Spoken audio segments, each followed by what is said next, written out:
for fun has become a business. We're talking about vlogging. These are YouTubers who attract thousands of viewers by sharing their insights on topics from entertainment to news. The trend has gained momentum in South Africa, and here to tell us all about that are two vloggers, Thando Hlophe as well as Zuziwe Gqoku. Very beautiful morning to you, ladies. We're going to come and chat to you more about vlogging in a moment. First, let's just show our viewers what we're talking about when we're talking about vlogging. Here we go. Guess what just lit in the mail? What is it? Is it an invitation to attend the non-political lecture delivered by President Barack Obama? An invitation? You were expecting that in the mail? Who do you think you're related to? It's Cheska.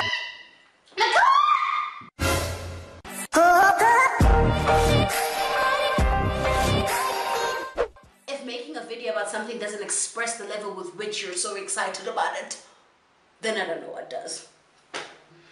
The Instagram people will get to know how I feel about it, so if you're not following me on there, do the right thing. Thank you so much for watching this silly little video. It's really tiny and really silly, but it's just me showing appreciation to things that I love. Good. So I'm gonna go in with a relaxer and try and relax this hair and see how it's gonna come out.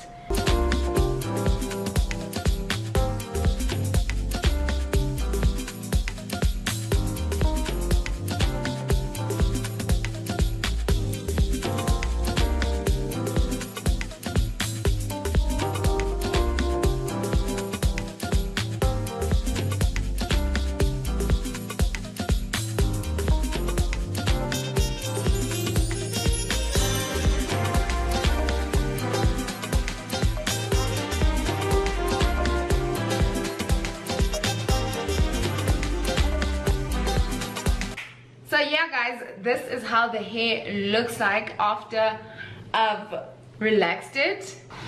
That is that, guys. Thank you so much for watching. I love you guys so much. I'll see you on the next one. Please don't forget to subscribe, and please do not forget to like and comment down below. I love you, love you, love you, love you, love you, love you. Long time, long time, long time, long time, long time, long time. Bye guys. Let's reintroduce my guests in studio this morning, Thando Hlophe and Zuziwe Gqoku, who are vloggers. Hi guys, we love you, we love you, we love you, love you, love you. Thando, let me start with you.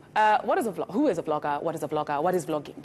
Well, vlogging essentially started out in the blogosphere, really. That's why it's vlogging from blogging, Right. Where bloggers would actually incorporate little clips of videos just to emphasize on whatever it is that we're talking about.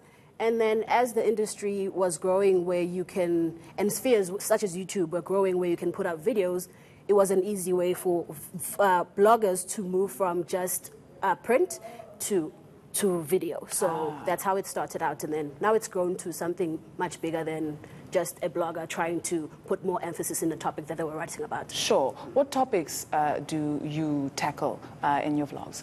I think it's a range of things. For me, when I started, it was just about depicting my life and the things that I do. I'm a very crafty girl. I'm a DIY type of person. If I see something that I like and it might be too pricey for me, I'll go home, find equipment, and craft it and do it myself. Yes. So I found that a lot of my friends are asking me to do the things that I was doing.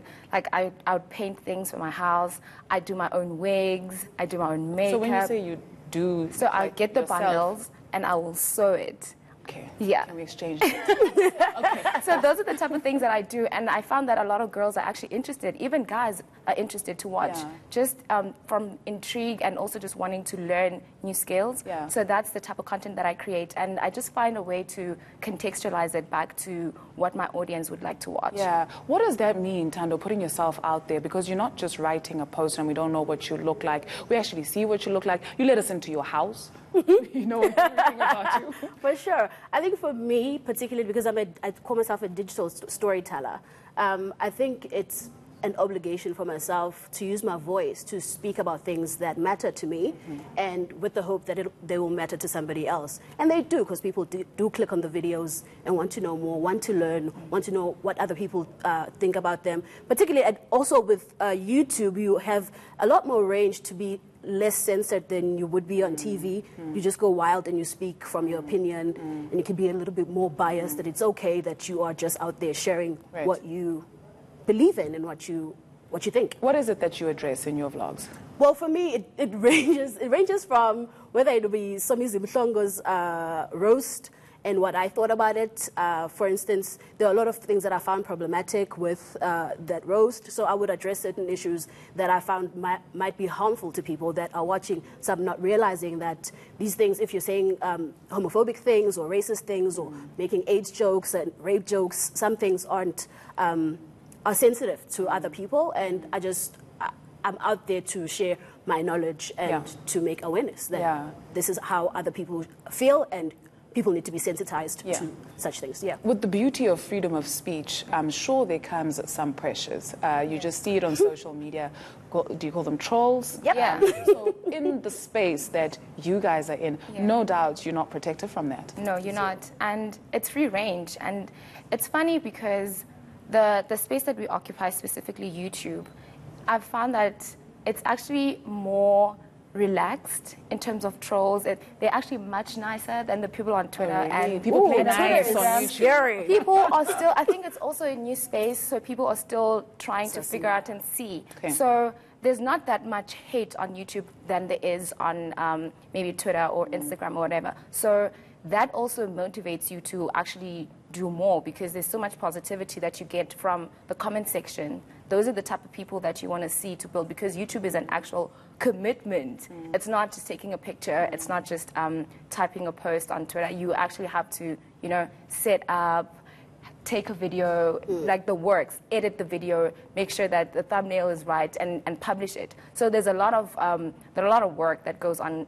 behind the scenes. So you have to make sure that the quality is great, and also I think that's why the audience appreciates it more, because there's more effort behind what we put out. Respect your consumer, and I guess they'll just keep coming back. I think for me, though, it's different because I tackle issues that are kind of touchy, whereas you do more beauty stuff and your subjects aren't as hardcore. Yeah. But if I'm going to put up a video addressing the topic, maybe hashtag men are trash, best believe there's going to be a bunch of men there who are ready to say atrocious things. And I don't know, I've grown a thick skin to it. It's actually kind of helped me become stronger to such things, because I stand by my beliefs and my views. So that's just that. You're going to have to suck it up. Deal. What people don't know about you is that you're a camera lady. That's But the true. camera never goes off with you, Thando. I've seen you in action. Whether it's on your phone, whether there are actually people in the background right now who are actually recording and taking We have to videos and vlog this, so somebody has to do vlogging it. this. Yeah. It doesn't ever stop. It does. It does. Yeah. I have a family, so I have to find a balance between me sharing my life and also protecting my family and having quality time. So I think you have to strike a balance between that, because you also want to give your audience great content and they want to see more. You'd find that people are asking for the most invasive things, but for them it's like, how, if you can share this, then why aren't you sharing that? Give us a house tour. Show us what you do when you wake up in the morning. Make it longer. Make it longer. All of those things. And for you to actually do all of that, you need the people around you to be in agreement with what you're doing. Because if they're not, then what are you doing? And also you are putting people out there that don't necessarily want to be there. So you have to strike a balance between creating great content and also respecting the people around you. Right. Must you know why you're doing it before you're doing it? I ask because you would think everybody can do it, but then sometimes you see some shady things and you're like, sit this one out. I think the DNA, the core of why you want to start a YouTube channel should definitely be distinct, and you should be intentional about it. For instance, for me, when I started out YouTube, like you said, I am a camera operator, but I work in a news environment, and that can tend to be monotonous in a sense. So I wanted to hone my creative side, edit a little bit more because I don't get to edit as much at work. So I wanted to just use the platform to just keep my creative juices flowing. I didn't even know that you could possibly make money out of it. I didn't even sign up with AdSense until like 2 years ago. Silly, but I've had my... So they haven't gone much. Are you serious? We're waiting for Very quickly for us, I'm getting instruction to wrap this up before I get into trouble. Where do we find you? What is your name? Azania Realness. My name is Thando. Azania Realness? Yes, my name is Zuzi Wekuku on YouTube and Zuzi G on Instagram and Twitter. Thank you, beautiful ladies, for coming to chat to us. Thank you for having us. We love you. We love you. Take a short break. Here's your